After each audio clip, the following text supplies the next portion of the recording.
Hello to the second day of the event, Modern Trends in Differential Geometry.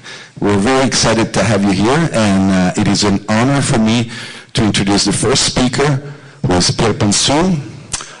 Pierre probably doesn't need an introduction, but for those of you who do not know him, let me say that I have tried this morning to figure out what I should say about the specialities of Pierre, but there's so many of them that it really makes sense for me to list all of the subjects that he's a specialist on. So let me just say that he's a specialist in geometry.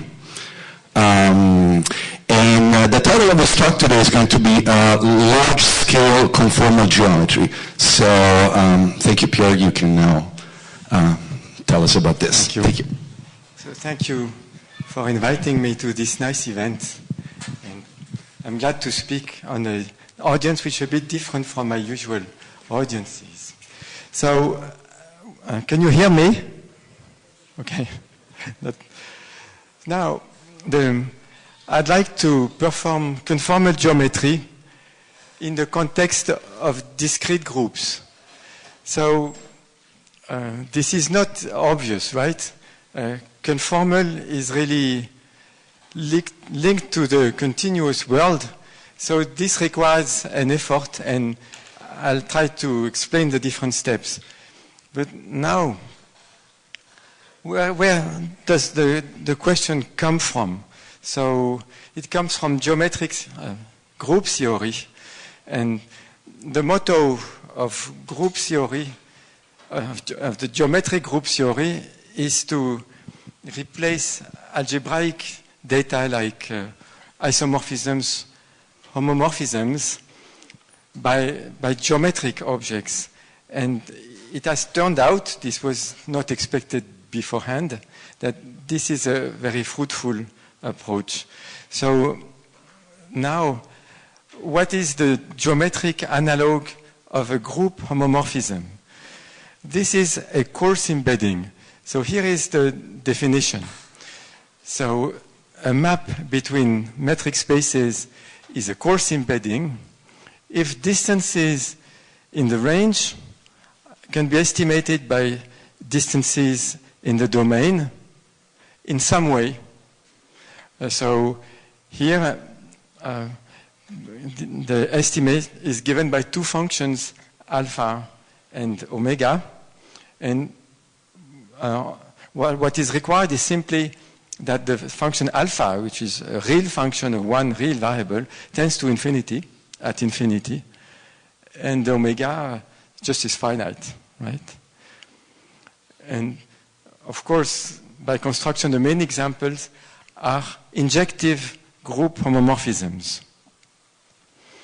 So now I'll start from this notion of coarse embeddings, and I'd like to relax it to include not.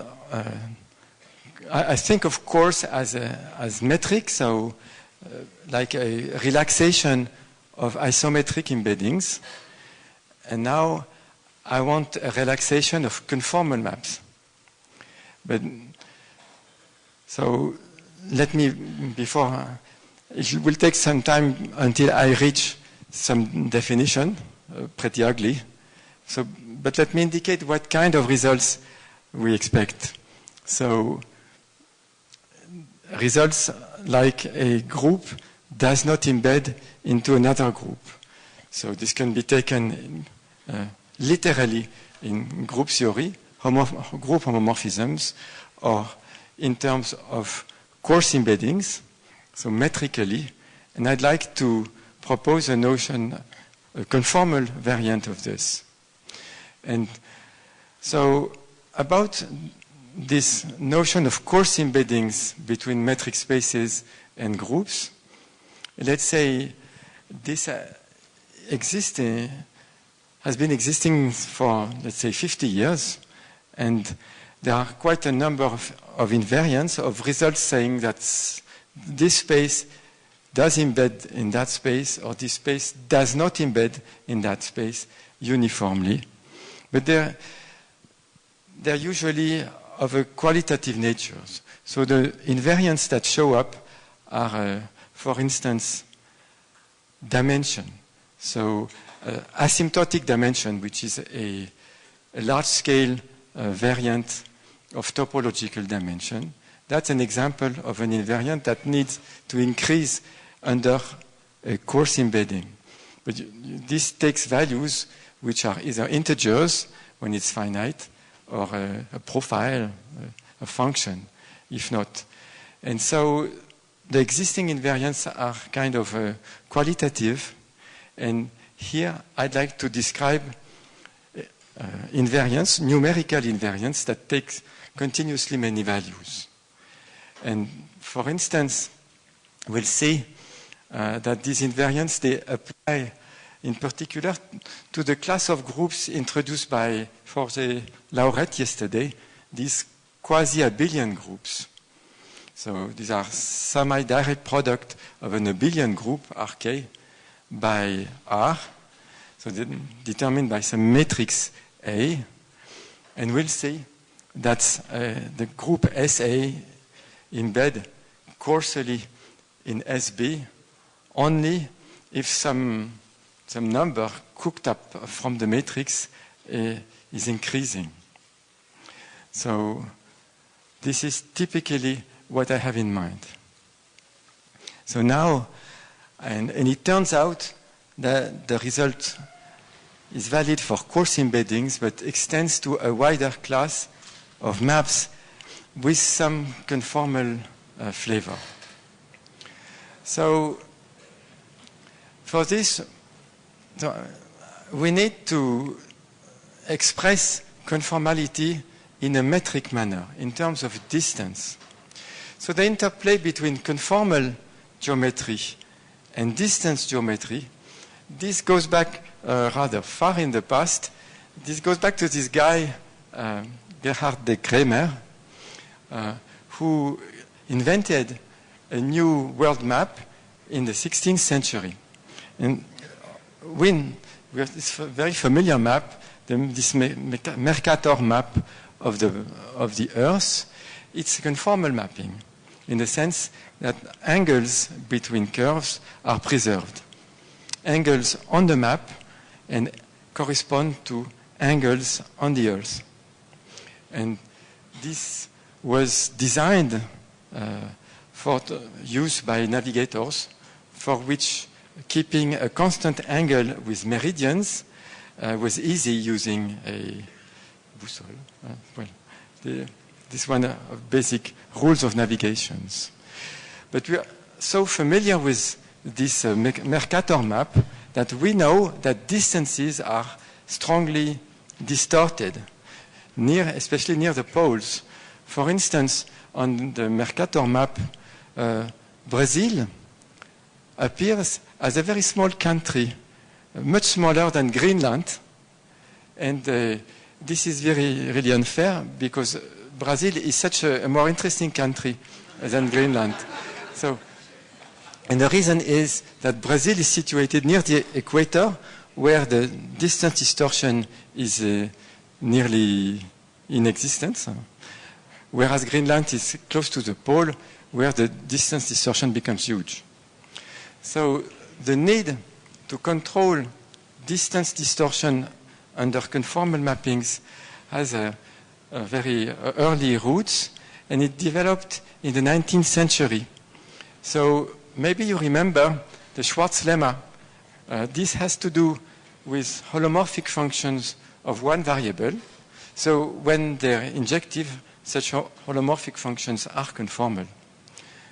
So it states that when normalized, a function from the disk to the disk normalized so that the origin is mapped to the origin must have derivative less than 1.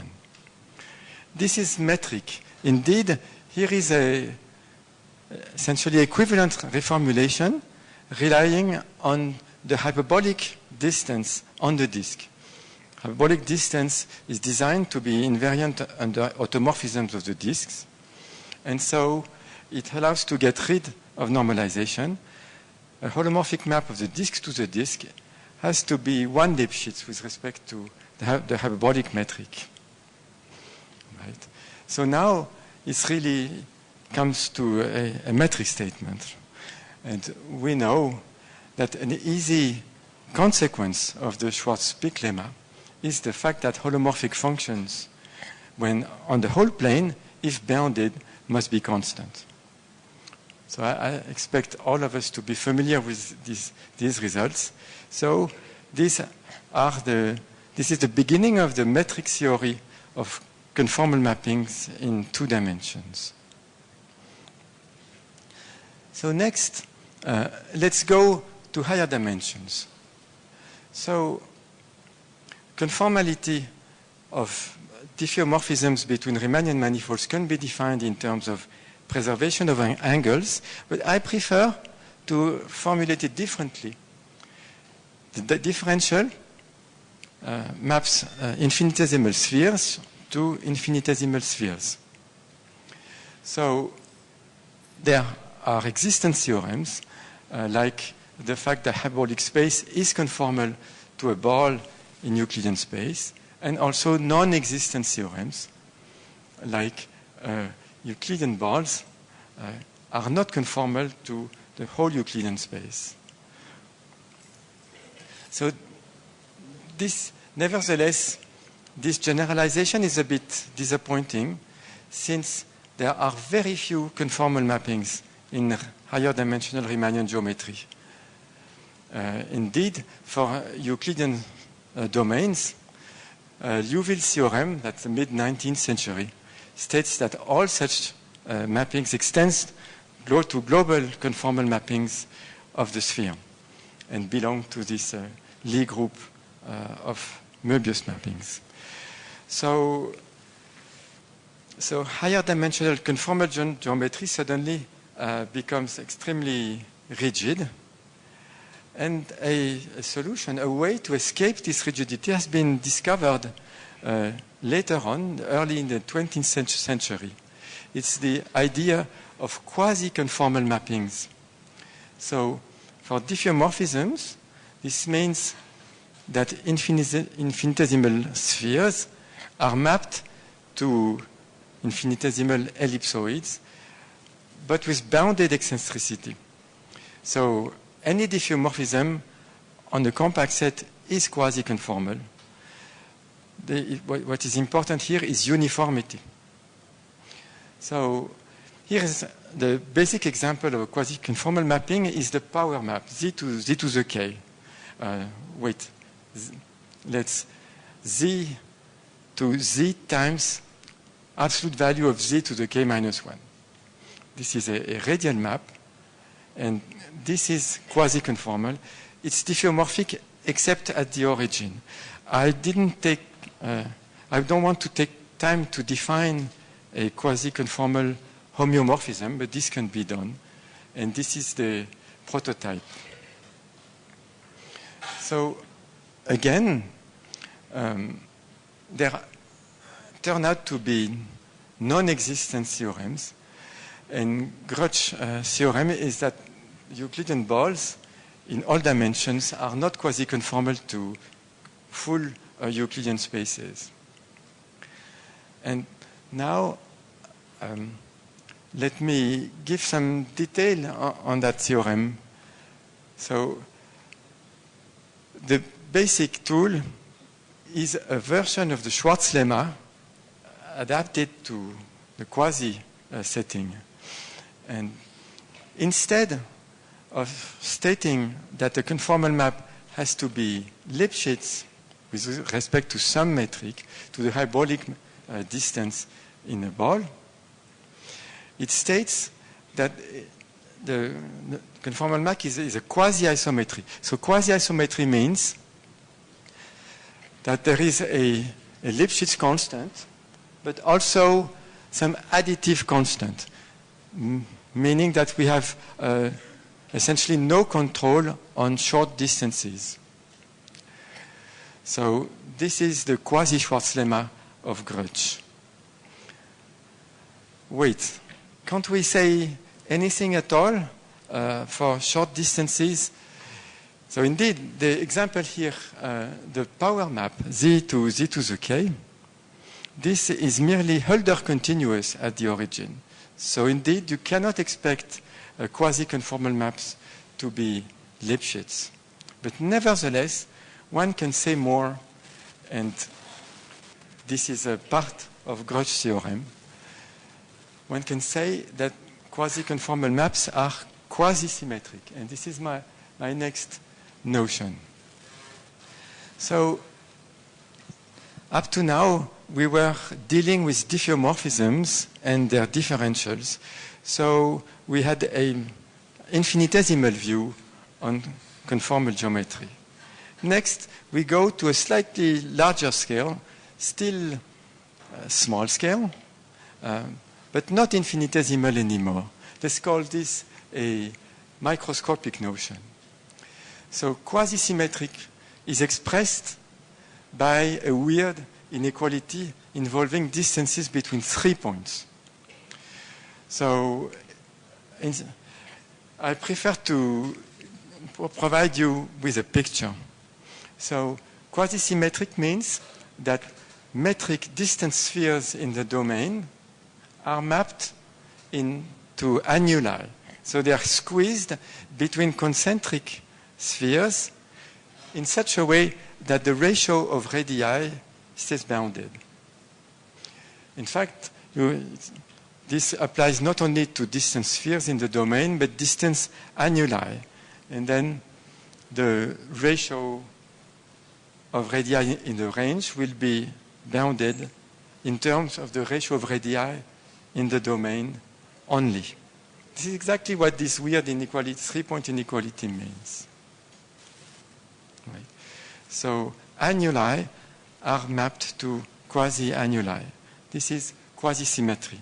And now, when you go to small scales, one can, for diffeomorphisms, for instance, one easily sees that quasi-symmetry implies quasi-conformal. So it's a stronger property. And Grotsch theorem states that in Euclidean space, the two notions turn out to be equivalent. So Grotsch provides us with a purely metric notion which corresponds to quasi-conformality. So we've already done a good step towards a large scale, but we're not yet there. Let me comment on the posterity of Grotsch. So what is this quasi-symmetry stuff good for anything? Well, at least it's good for geometric group theory. It plays an important role in the geometry of hyperbolic groups in Gromov sense. So a hyperbolic group, this means a finitely generated group, then which you can equip with a word metric, so you can view it as a metric space. And then you require that it shares property with a hyperbolic space, thin triangles, for instance. So now a group, so properties familiar from hyperbolic geometry turn out to extend to hyperbolic groups in general.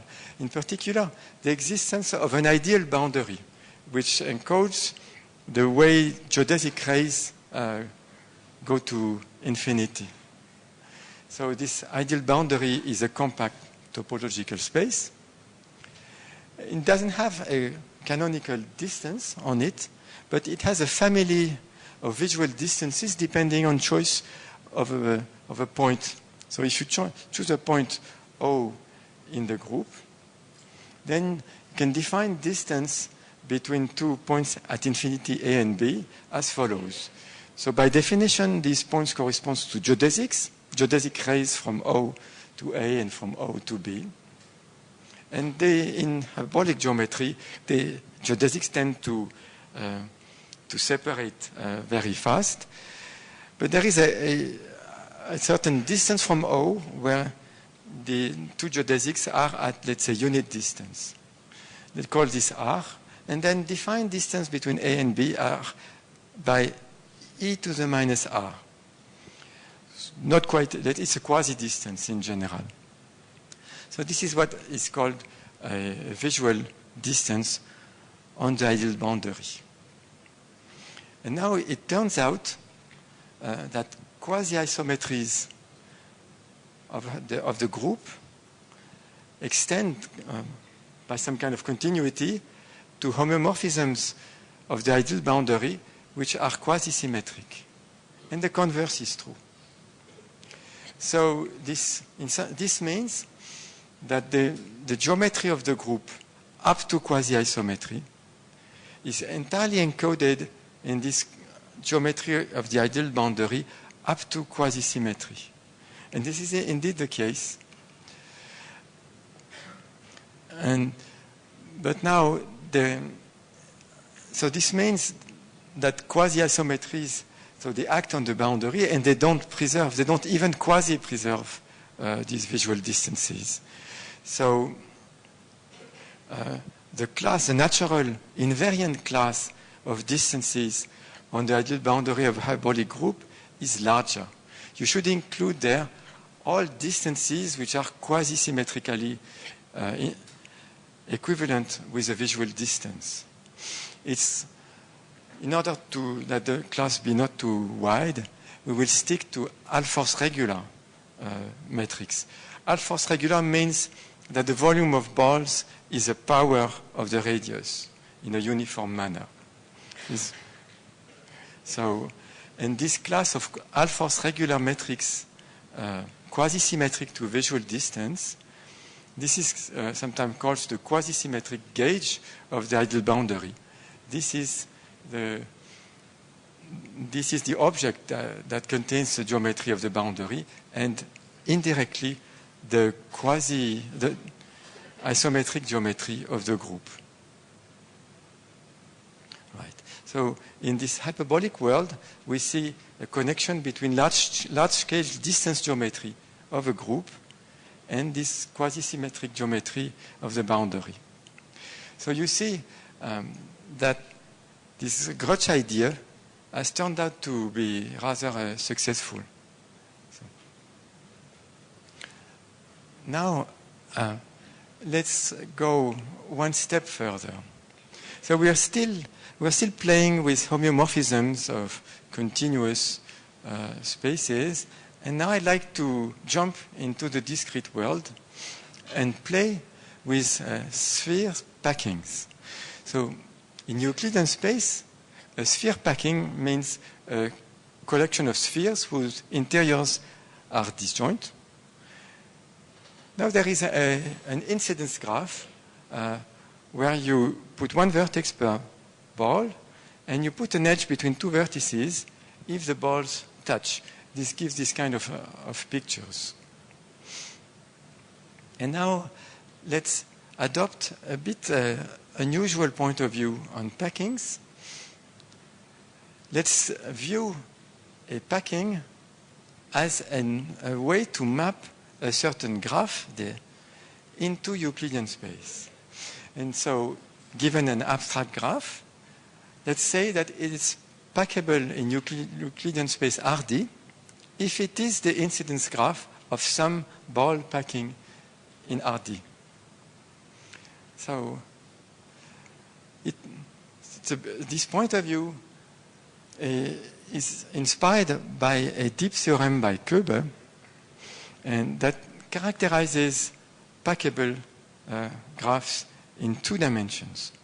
So a graph is packable in the plane if and only if it's simple, so no double edges between, only at most one edge between any 2 vertices, and planar means topologically embeddable in the plane, which are obvious necessary conditions, right? So now I'd like to convince you that this result is some avatar of Riemann's mapping theorem, that it really has to do with conformal geometry. So first, it turns out that this theorem by Koebe is algorithmic, so there are fast algorithms to compute it from the combinatorial data of a planar graph. And then this has been used to provide numerical approximation to the Riemann mapping between planar domains. So the idea is very simple. So given a planar domain, you cover it, cover the plane with the usual packing by disks, all of the same radius, and pick the disks which are contained in the domain and apply Koeber's theorem to this packing of finitely many disks. And so this produces apply Koeber's theorem to the incidence graph of this finite packing. And you get now a true packing of the round disk, which you can view as a discrete map, mapping vertices of the incidence graph to points in the disk. And when the mesh of the initial packing by disks all of the same radius tends to 0, it can be proved that the map, these discrete maps, converge in some sense to the Riemann mapping. And this is indeed used in software that you can find on the internet. Right. So I think this is rather convincing of my interpretation of Koeber's theorem as a kind of discrete, let's call it a mesoscopic version of Riemann's mapping. It really has to do with conformal geometry. So Koeber's theorem is also important for hyperbolic geometry. This is let's say, a building stone in certain hyperbolization theorems from the late 1970s. So that's a beautiful theorem that certainly pushes us to think that conformal geometry is not merely a continuous matter. It really has some discrete content. So this was the two-dimensional story. So what about higher dimensions? So there very little is known, and this paper by Benjamini and Schramm is essentially the only result I know. For instance, they show that the grid in Rn, so the grid in R2, you see, imagine this picture. In fact, this is what I have in mind. And now the three-dimensional version or the higher dimensional version of this is easy to imagine. That's a graph. And this is packable in Rd only if n is less than d. And there is also a hyperbolic version of this in their paper. And what I'll now explain is inspired by this work by Benjamini and Schramm. And the idea is to go from this mesoscopic scale to large scales. So here is my starting point. So let's start from the incidence graph of a sphere packing. So what we see here is a graph, and a graph carries a canonical packing by disks centered at vertices and of radius 1/2. Now, tautologically, the given graph is the incidence graph of this tautological packing. And we can view the sphere packing in Euclidean space as a kind of map that from vertices to Euclidean space, but which also carries with it this tautological packing to a geometric packing in Rd, right? In a way that the incidence graph is preserved. It's the same. So that's my starting point. A conformal map, large scale, should be a map that maps packings to packings, right? So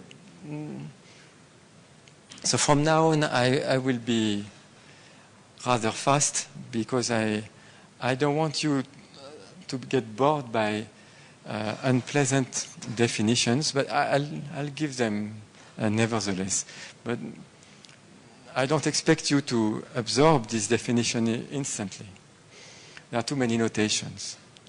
So we are dealing with metric spaces and families of balls in them. So we will consider balls whose radii are in some interval Rs. You remember, what I have in the back of my mind is this notion of coarse embedding, where distances, a certain range of distances is mapped to a certain larger range of distances in the range. So consider balls of radii in such an interval. And then packing means disjoint. I want more. I want that the L times larger concentric balls are still disjoint. Why? Because I have in mind this notion of quasi-symmetric homeomorphisms where balls are mapped to kind of quasi-balls between two concentric balls, and a ratio of radii, this factor L, is bounded. Right? So you see the Rs are there to accommodate this coarse idea, and the L is there to accommodate this quasi-symmetry idea. And now I have one more parameter n, which means that if balls are not exactly disjoint, but it's sufficient, I don't mind, it's sufficient that they don't overlap too much, that no more than n of them contain a given point. So this is what I call an NLRS packing. And by definition, a coarse conformal map will map such packings to similar packings in the range with a certain game with the parameters N, L, R, S. So first, the radii Rs are prescribed only in the domain. So only in the domain are radii prescribed. In the range, 0 infinity means that there are no restrictions whatsoever. And this fits with the idea of conformality. A conformal map takes balls to balls, some kind of balls, but with absolutely no a priori control on the radii of the balls in the range. And now these ratios L and L prime are under control. You may pick any ratio L prime and find a suitable ratio L in the domain. And also the N prime is determined by the choice of L prime only. So that now, again, a coarse conformal map, it's a map between metric spaces together with a correspondence between balls, where I take balls of similar radii between R and S in a range. They are mapped to arbitrary balls in the range. And if the packing property is true in the domain, it is true in the range in this way with suitable quantifiers. So of course nobody can understand this definition. So I've been struggling with it for 4 years, and I still do not have that much feeling about it. So let me give a few examples. So the most important point is, by construction, if you precompose a coarse conformal map by a coarse embedding, it's still a coarse conformal map. And if you post-compose with a quasi-symmetric homeomorphism, you're still in this class of coarse conformal maps. So one way to produce examples would be merely to compose coarse embeddings with quasi-symmetric homeomorphisms. This already produces huge class. So, in fact, I've never seen any wider class, anybody manipulating a wider class of maps in metric geometry. But let's give specific examples, starting from examples of coarse embeddings. It is true that nilpotent groups can be coarsely embedded in Euclidean spaces. This is a special case of a theorem by Aswad from the early 1980s. Has to do with the doubling property. Every doubling space has this property. As a consequence from Aswad's theorem, there is a hyperbolic version that every hyperbolic group in Gromov sense has a coarse embeddings in some hyperbolic space or in the isometric group of hyperbolic space. So that's ON1. Now, our power map is a quasi-symmetric, so it's a coarsely conformal as well. And then this Poincaré model of hyperbolic space, usual one, that maps the hyperbolic space to a ball in Rn. This has a generalization to all hyperbolic spaces and groups. It's a map that goes to interval times ideal boundary. So I used a different notation using the orthogonal group O11 just to point out that one has to, well, the definition is a bit more subtle here.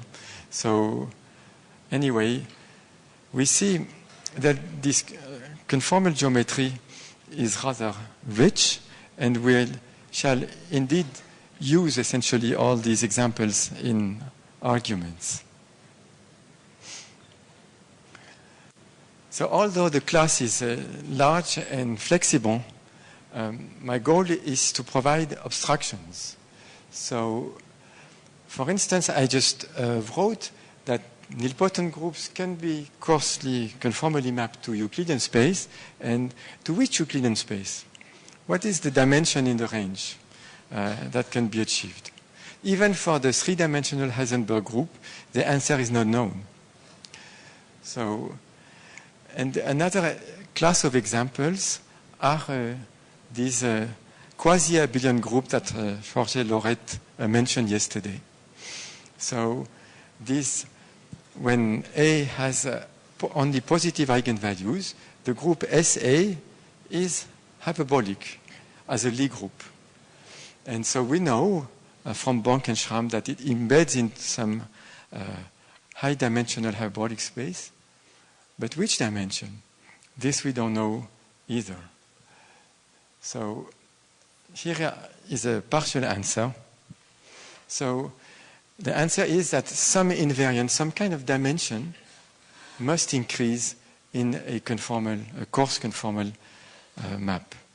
So, but the story is pretty different for different classes of groups. So my favorite classes are opposite, are nilpotent, so polynomial growth on the one hand, and hyperbolic exponential growth on the other. So in the nilpotent case, the dimension is simply the exponent of polynomial growth of volume. Note that this exponent is a it's a kind of a large-scale invariant. It's a quasi-isometry invariant, but it's not invariant under coarse embeddings, a priori. A coarse embedding can really expand distances exponentially. Typically, this happens for group homomorphisms. And so volume growth is not preserved. Now, in the hyperbolic group case, now things get a bit more technical since two different dimensions will enter the theorem.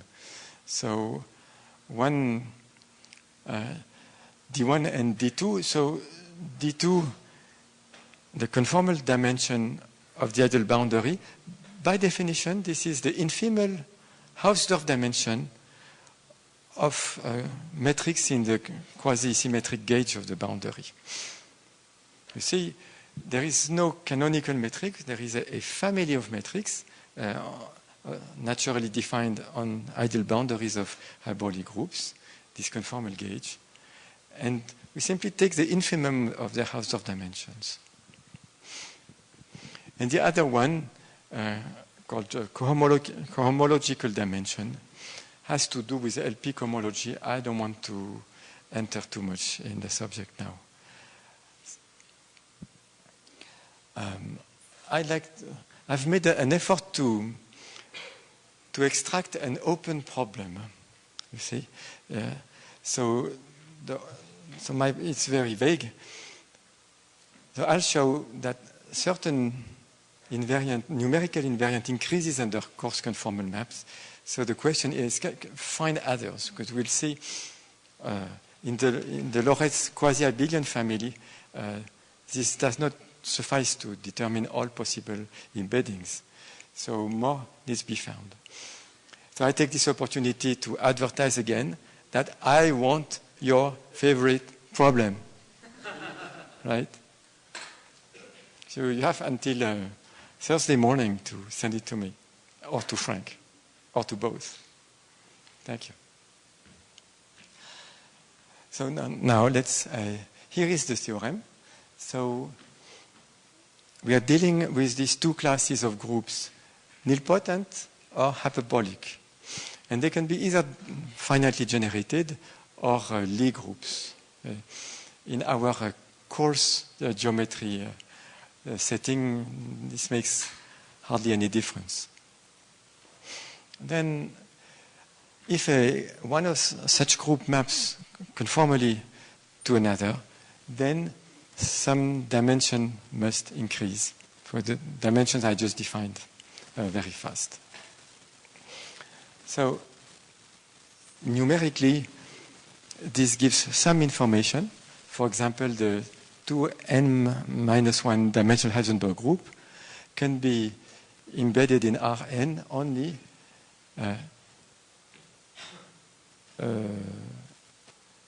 if n is bigger than 2m. And a hyperbolic, hyperbolic group UM1, that's a Lie group, that's a group of isometries of complex hyperbolic space. Or alternatively, these are the holomorphic automorphisms of the complex M-ball. So this group is hyperbolic. We know it embeds in some ON1 with n large. And here we know that the n has to be at least 2m plus 1. We don't know whether this is sharp or not. Now, again, for the class of quasi-abelian groups, let's stick to them, those whose eigenvalue, to matrices whose eigenvalues are positive, because this produces hyperbolic Lie groups. So they cannot be mapped to each other unless this dimension D1, which turns out to be equal to D2 for these examples, increases. So these are Lie groups.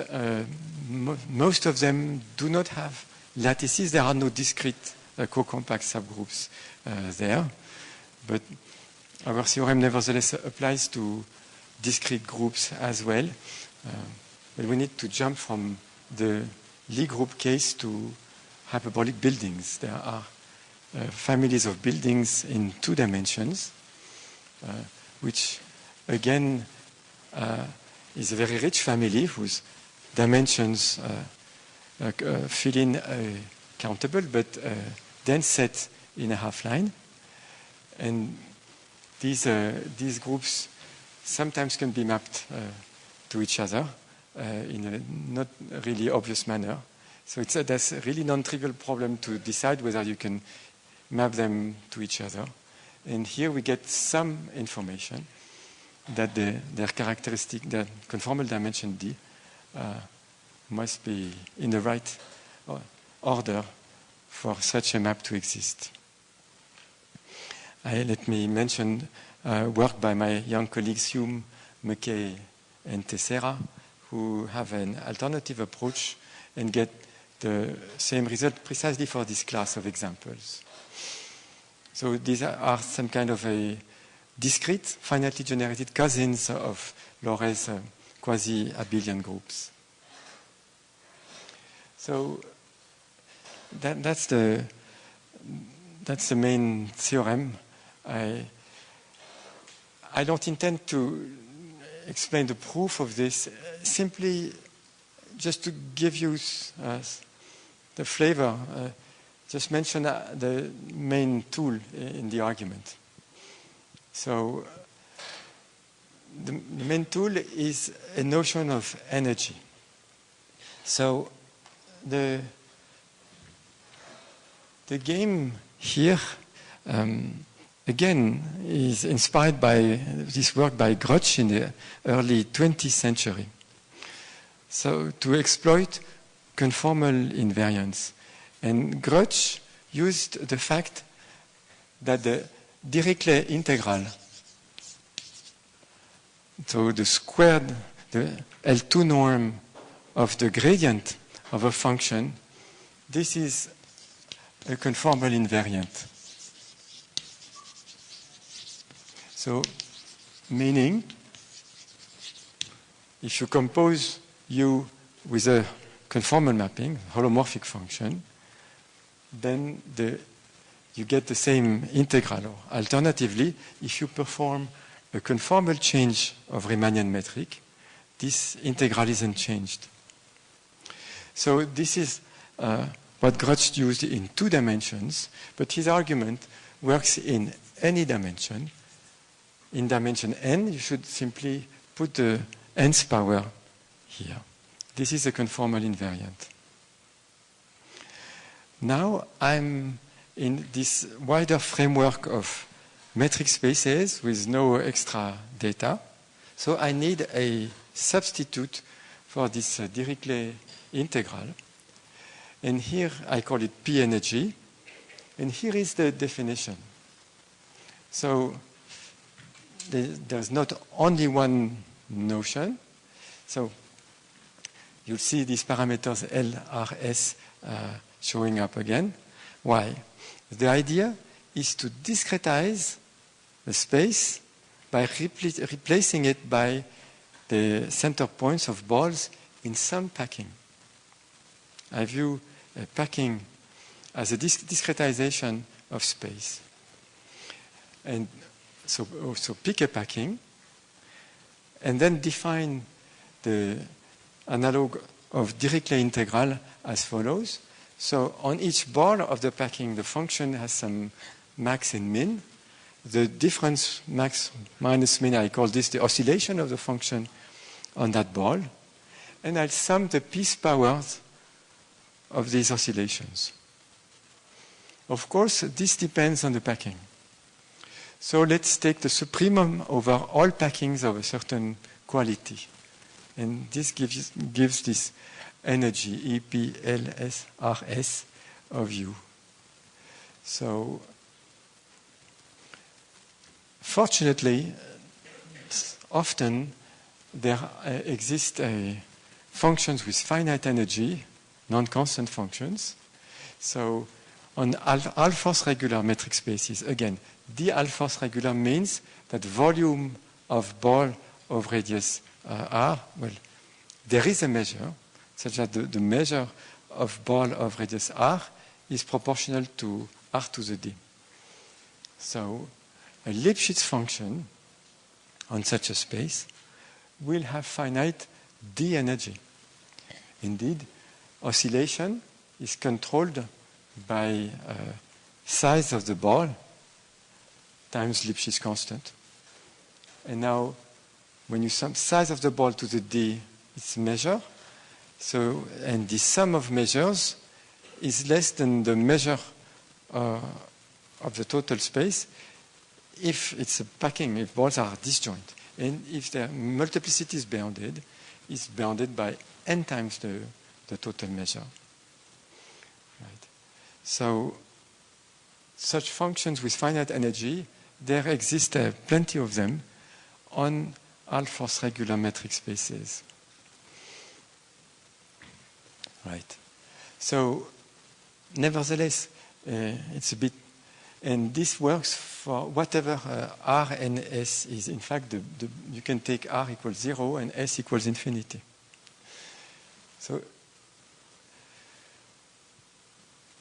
So you should not be frightened with all these parameters around. They play a rather minor role, meaning that on well-behaved spaces, when R and S are finite and positive, all packings will give essentially the same values of energies up to a multiplicative error. Right. It's not the same if R equals 0 and S equals infinity. And understanding functions with finite energy with R equals 0 and S equals infinity becomes a serious issue. Right. And now the next tool to deal, let's say, to deal with nilpotent groups, this is notion of parabolicity. So again, this is inspired by a classical notion in complex analysis. A Riemann surface being parabolic. It's parabolic if the modulus of the family of curves going to infinity vanishes. And what is modulus? Means you minimize the energies or minimize the areas of conformal metrics which are normalized by assuming that the length of each curve in the family stays bigger than 1. And this kind of definition extends easily to our setting. So parabolicity, it turns out that a nilpotent group is P parabolic if and only if P is less than or equal to this exponent of polynomial volume growth. In the hyperbolic world, the argument is totally different. The key tool is this Poincaré model. The fact that a hyperbolic space maps to a compact space, boundary times interval. And you can, so on that compact space, which is Alfors regular, one has plenty of these functions of finite energy. Now, composing coarse conformal maps together produces a coarse conformal map, well, in certain cases, and here allows to pull back these functions of finite energy. And now we need to understand functions of finite energy on a hyperbolic group. And this is where LP cohomology enters. But I think I will stop there with details. So of the proof. So to conclude, I don't claim that this complicated definition I wrote is really the large-scale analog of traditional conformal geometry. I suspect that different point of view will lead to different generalizations, different variants. One drawback of this theory is I don't have a good notion of the conformal structure of a space, of let's say a conformal change of metric. Indeed, coarse conformal maps, or rather, let's say if a map is a bijection, it's coarsely conformal, and the inverse is also coarsely conformal, then in most cases, it has to be a quasi-isometry. Right? In other words, there are no really conformal mappings, but quasi-isometries with this definition. And I find this a bit disappointing because a whole bunch of conformal geometry escapes to us. No Riemann mapping, no Yamabe problem, blah. Right? So up to now, I'm not sure that I'm really,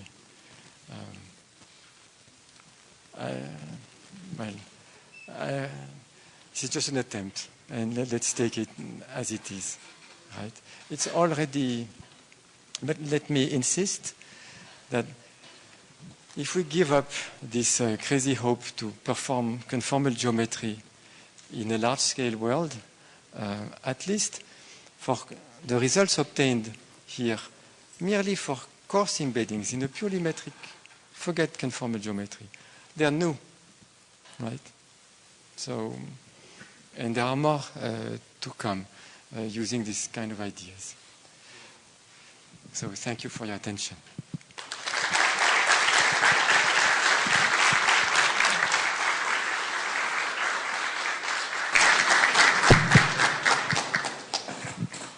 Good thing you didn't have another slide to show us. I guess the computer turned off. So. Okay, now it's time for questions. Anybody would like to ask a question? Maybe I can start. Oh, anybody? Could you just explain again the mesoscopic proof of this Riemann mapping theorem? You mean yeah. So this is work from the 1980s by Friedman and Hay and Rodin and Sullivan for the theory. So here is a given plane domain. So now the plane is covered by this usual packing by touching disks. Wow, sorry, and so on. Right. Now, just keep only the ones which are inside. And not so easy to draw a packing, I must admit.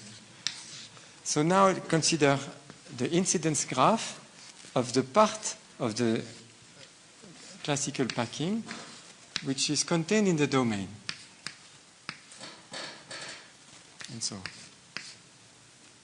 here they touch. And now add a kind of point at infinity, and all the boundary, the disks which are close to the boundary, you connect them to infinity.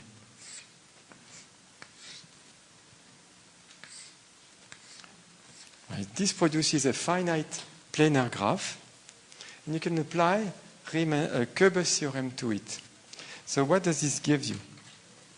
So there is a disk corresponding to the point at infinity. I will put its center at infinity. So it becomes the complement of a disk.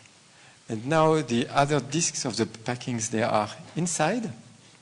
So some of them, now they have different radii. Some of them touch the boundary.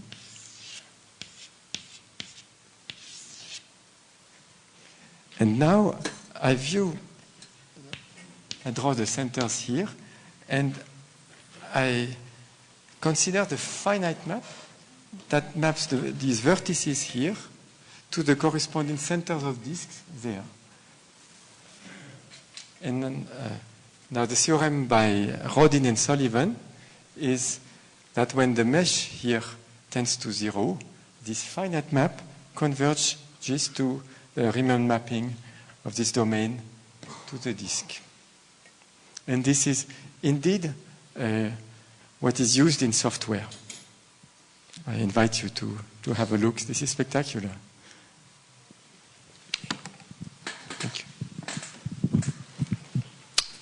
questions.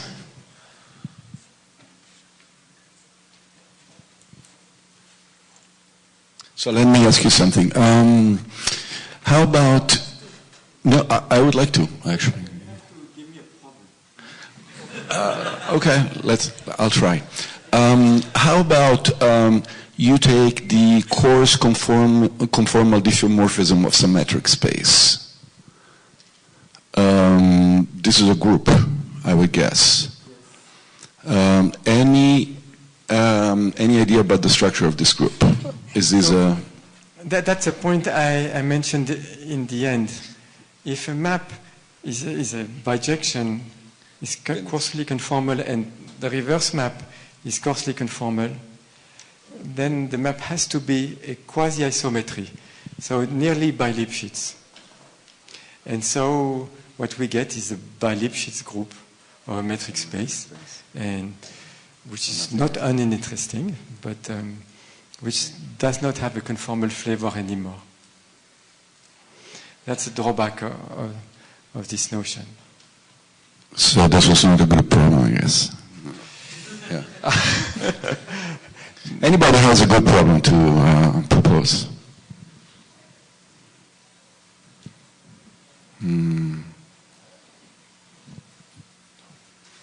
Okay. We'll have to think a little bit.